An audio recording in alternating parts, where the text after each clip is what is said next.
হেই, কি অবস্থা সবার? ভিকি জায়েদের সিরিজ মানেই ভিন্ন রকম কিছু। আর অভিনয়ে যদি মোশাররফ করিম থাকে তাহলে তো সেটা আরও স্পেশাল। এটা এমন একটা গল্প যেখানে আপনি শুরু থেকে যা ভাববেন শেষে গিয়ে তা একদম বদলে যাবে। তাই গল্পটা অবশ্যই শেষ অবধি দেখতে হবে। তো চলুন কথা না বাড়িয়ে গল্পটা শুরু করা যাক।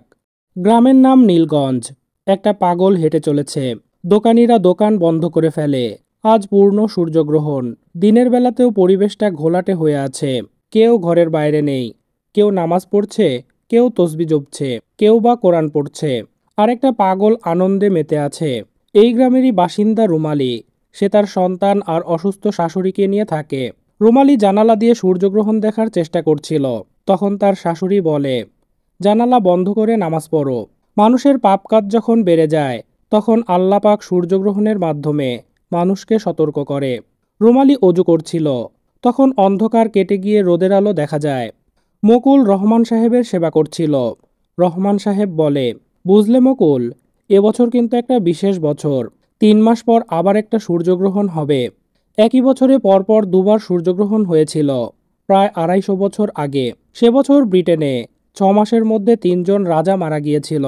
তাই এই বছরটা ব্রিটেনের মানুষ অশুভ মনে করছে।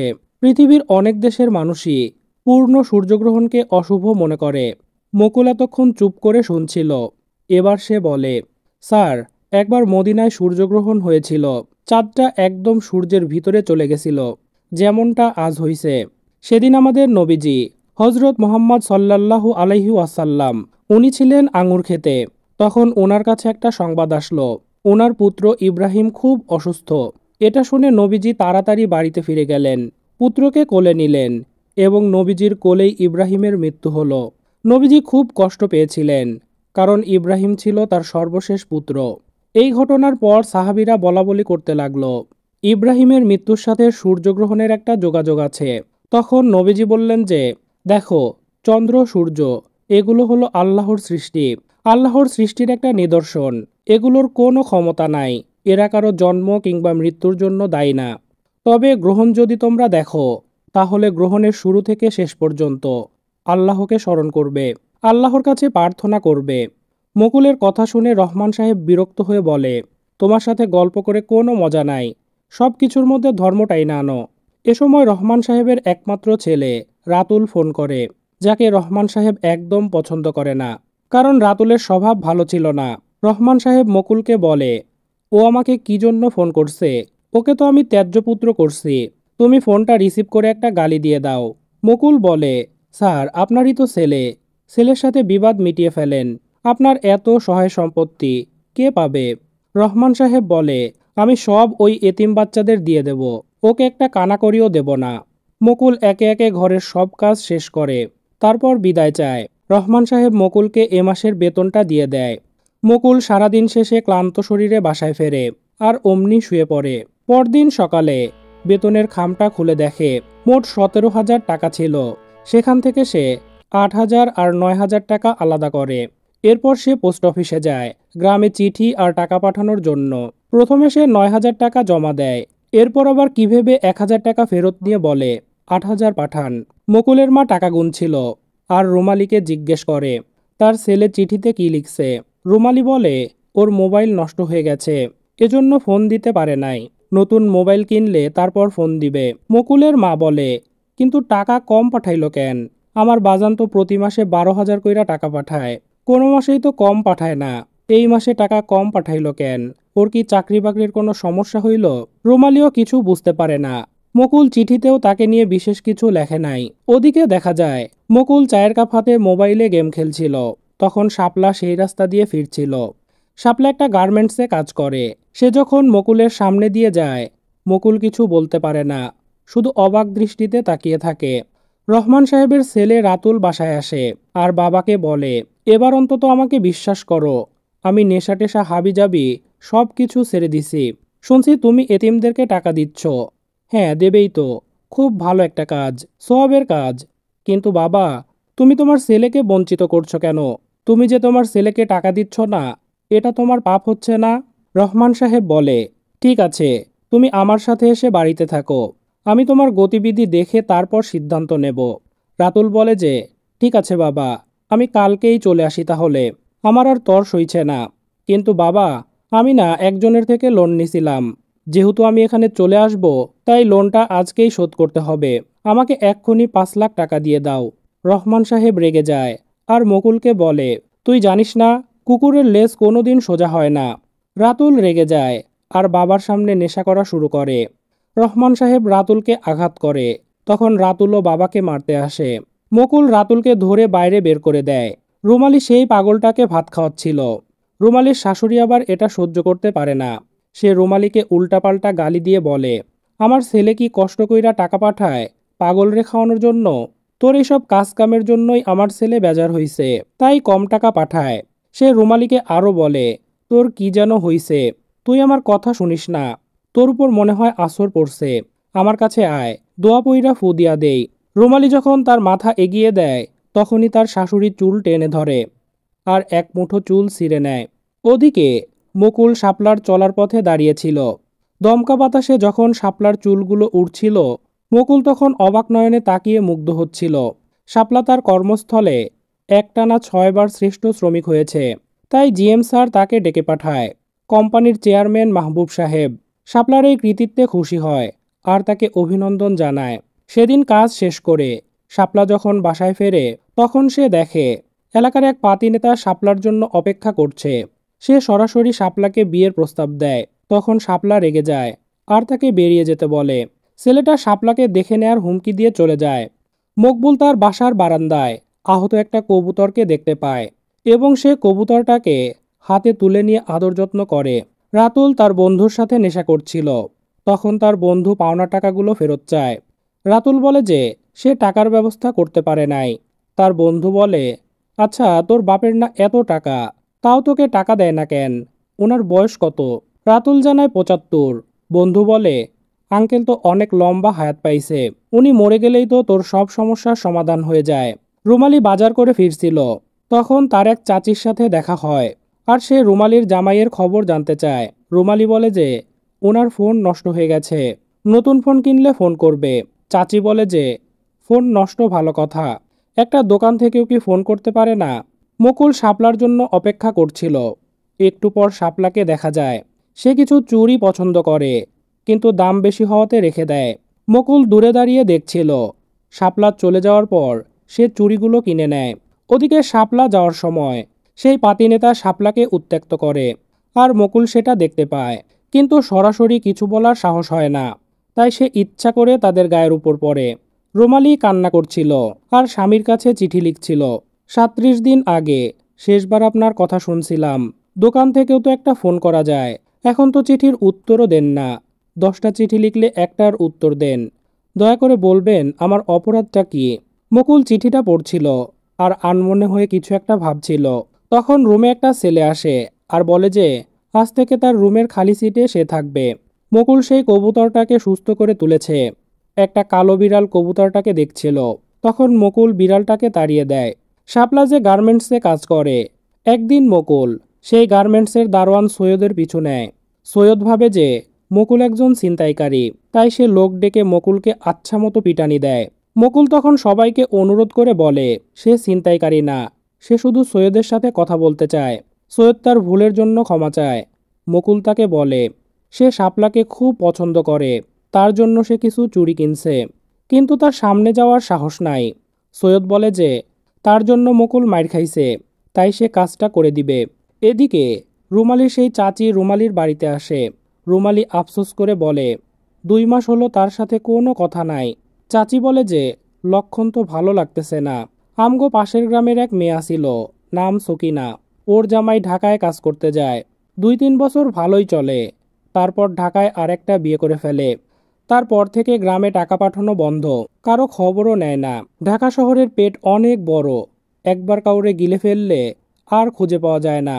মায়ার জাদু ঢাকা শহরে গ্রামের কত মেয়ের যে কপাল পুড়ছে। রুমালি ভয় পেয়ে বলে তার জামাই এমন না, সে কখনো এমন করবে না। ঠিক তখনই বিদ্যুৎ চলে যায়। চাচি বলে লক্ষণ তো ভালো মনে হচ্ছে না। শাপলা কাজে আসে, তখন সৈয়দ তাকে বলে দেখো তো মা, কে জন্য তোমার নাম করে কি একটা রেখে গেছে। শাপলা পার্সেলটা হাতে নিয়ে চুড়িগুলো দেখে চমকে যায়। সাথে একটা চিঠিও ছিল, সেখানে লেখা আপনাকে অনেক পছন্দ করি, কিন্তু আপনার সামনে দাঁড়ানোর সাহসটা এখনো অর্জন করতে পারি নাই। শাপলার ভালো লাগে এবং সে চুড়ি নিয়ে চলে যায়। সৈয়দ খুশি হয়ে মুকুলকে খবরটা জানায়। মুকুলও খুশি হয় এবং একটা শাড়ি কাপড়ের দোকানে গিয়ে কেনাকাটা করে। তারপর ব্যাগটা নিয়েই রহমান সাহেবের বাসায় যায়। রহমান সাহেব মুকুলকে বলছিল 3 দিন পর রাতুলের জন্মদিন, সেদিন সে রাতুলকে সারপ্রাইজ দিবে। তার সব সম্পত্তি সেদিনই রাতুলের নামে করে দিবে। মুকুল সব কাজ শেষ করে বেরিয়ে যায়। তখন দেখা যায় রাতুল মুকুলের যাওয়ার অপেক্ষায় ছিল। মুকুল ভেতরে যায়, তার হাতে ছিল একটা গান। এদিকে মুকুল খুশি মনে বাসায় ফেরে। তখন তার মনে পড়ে শাপলার জন্য কেনা শাড়ির ব্যাগটা সে রেখে এসেছে, তাই সে আবার বেরিয়ে পড়ে। সে যখন ব্যাগটা নিয়ে বের হচ্ছিল তখন সে একদম চমকে ওঠে। রহমান সাহেব স্তব্ধ হয়ে বসে আছে। মেঝেতে পড়ে আছে রাতুলের নিথর দেহ। দুজন মিলে তাড়াতাড়ি রাতুলকে নিয়ে হাসপাতালে যায়। রহমান সাহেব বলে যে নিজের নিরাপত্তার জন্য আমি একটা গান সাথে রাখতাম। অন্ধকারে আমি রাতুলকে চিনতে পারি নাই, আমি ভেবেছি অন্য কেউ, তাই শ্যুট করে দিয়েছি। মাহবুব সাহেব সকলের কাজ ঘুরে ঘুরে দেখছিলেন এবং সে শাপলার মাথায় হাত রেখে বলে, কেমন আছো মা? সব কাজ ঠিকমতো চলছে তো? কোনো সমস্যা হচ্ছে না তো? যদি কখনো কোনো সমস্যা হয় তাহলে অবশ্যই আমাকে জানাবে। শাপলা খুশি হয়ে বলে, আপনাকে দেখলে আমার আব্বার কথা মনে পড়ে। শাপলা যখন বেরিয়ে যাচ্ছিল তখন সৈয়দ তাকে আবার একটা পার্সেল দেয়, সাথে একটা চিঠি, যেখানে লেখা ছিল উপহারগুলো গ্রহণ করায় মুকুলের সাহস বৃদ্ধি পাচ্ছে, এবার সে সাহস করে দেখা করবে। শাপলা উপহারটা পেয়ে খুশি হয়। আর এদিকে দেখা যায় মুকুল রূপচর্চা শুরু করে দিয়েছে আর শাপলার জন্য কেনা একজোড়া কানের দুল মনোযোগ দিয়ে দেখছে। রহমান সাহেব মুকুলকে দেখে বলে, কি ব্যাপার, আজ তোমাকে ফর্সা লাগছে কেন? মুকুল বিব্রত হয়ে পড়ে। রাতুলের জ্ঞান ফেরে এবং সে বাবার কাছে মাপ চায়। মুকুল আবারও লুকিয়ে শাপলাকে দেখছিল। ঠিক এ সময় এলাকার সেই নেতা উপর থেকে শাপলার উপর পানি ফেলে আর শাপলাকে নিয়ে মজা নেয়। মুকুল তাড়াতাড়ি 1 বোতল পানি এনে শাপলাকে দেয়।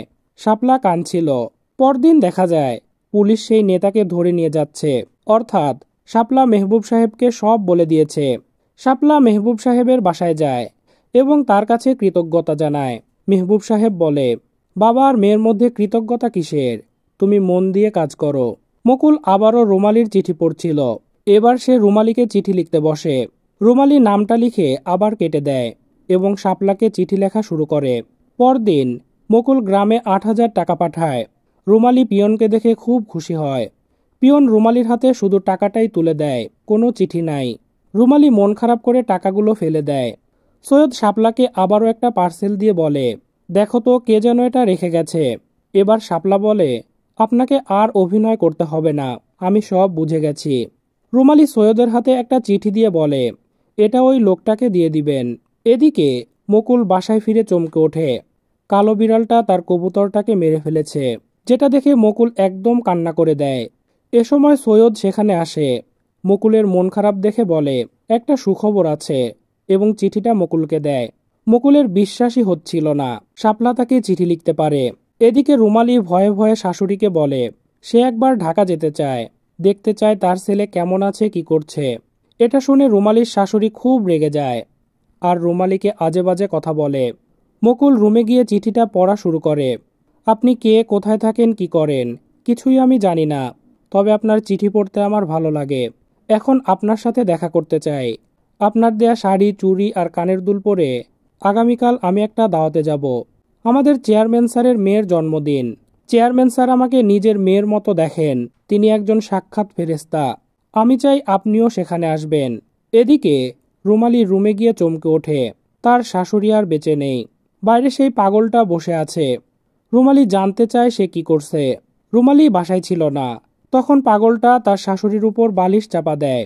শাপলা মকবুলের দেয়া শাড়ি, চুড়ি, কানের দুল পরে রেডি হয়। একদম পরীর মতো সেজে গুজে রওনা দেয়। মকবুলও একদম সাহেব হয়ে রওনা দিয়েছে, মুখে এক চিলতে হাসি।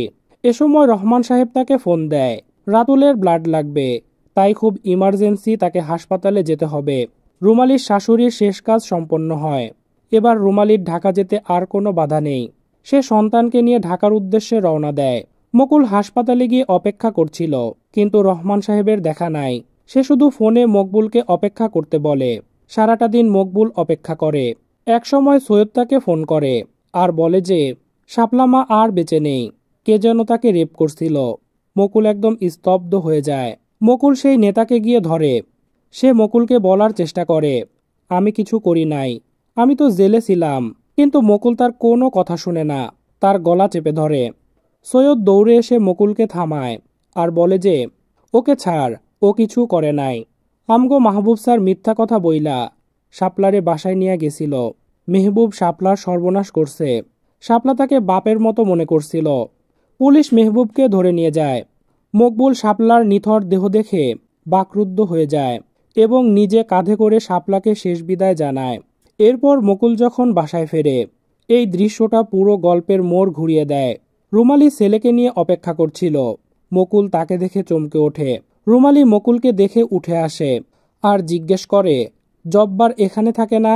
দরজা তো তালা মারা, ও কই গেছে? মুকুল বলে, ভাবি, জব্বার আমারে আপনার ছবি দেখাইছিল, ও আর আমি একসাথে থাকতাম। ও আমাকে দিয়ে আপনার কাছে চিঠি লেখাইতো। মা বউ বাচ্চাকে ও কত ভালোবাসতো তা আমি জানতাম। একদিন ওর কারখানায় আগুন লাগে, সব পুড়ে ছাই হয়ে যায়। দাফন করার মতো কিছুই পাওয়া যায় না। যার রোজগারে সংসার চলতো, আমি আপনাদেরকে জানানোর সাহস পাই নাই। তাই মাসের পর মাস টাকা পাঠাইছি আপনাদের। মনে হয়েছে এইটা শুনলে কইলজাটা ফাইটটা যাইব আপনাদের। মুকুলের চাপা কষ্টে বাতাস ভারী হয়ে ওঠে। এই গল্পে দেখানো হয়েছে একই বছরে 2 সূর্যগ্রহণ হওয়াতে কাকতালীয়ভাবে 3 জন মারা গেল। যেমনটা শুরুতে রহমান সাহেব ব্রিটেনের একটা গল্প বলেছিল, কিন্তু এই ব্যাপারটা আমার কাছে একদমই ভালো লাগেনি। চন্দ্র সূর্যের কারণে কখনো মানুষের ভাগ্য নির্ধারণ হতে পারে না। মানুষের ভাগ্য একমাত্র আল্লাহর হাতে। তো ভিউয়ার্স, আপনার মতামত কি? কমেন্ট করে জানাতে ভুলবেন না। আজ বিদায় নিচ্ছি। আল্লাহ হাফেজ।